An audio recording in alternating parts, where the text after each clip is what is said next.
said that your work always has to keep evolving, because if it's evolving constantly, that means it's growing. And if it looks like it's growing, that means it's alive.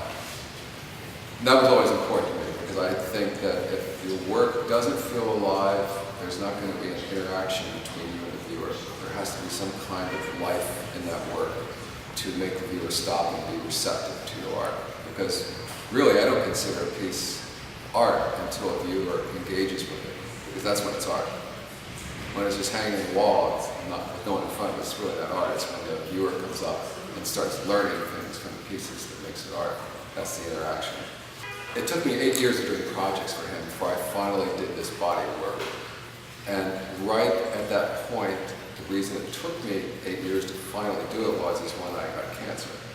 And having stage 4 cancer, you're in the hospital and you can't do much for a long time, it gave me a chance to completely stop what I was doing and stop thinking about what I was doing, and left me open to new ways of seeing, especially when someone tells you you've only got 2 years to live. You have a new way of seeing when someone tells you that, whether you like it or not. You have no choice. I started realizing that this gift that he'd given me, since I was the only one that he had taught this work to, that I couldn't let this gift just kind of be nothing. I had to appreciate it somehow, or it would have been wrong.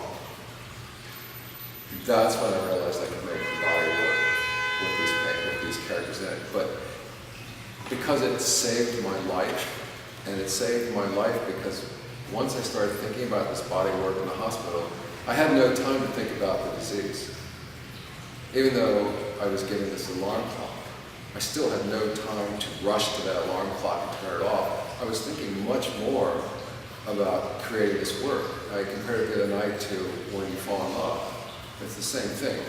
Your mind is completely composed of thoughts of this person you're in love with, or whatever you're falling in love with.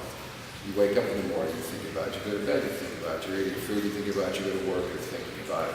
And that's how my mind was dealing with this new body of work. And as I said, no time for thinking about getting sick. And I know in my mind that's what the 2 years, because they gave me 2 years in 1989. And they're still giving me 2 years. They haven't changed their mind. So I had no choice. This work saved my life. It was a gift. And then it saved my life on top of it all.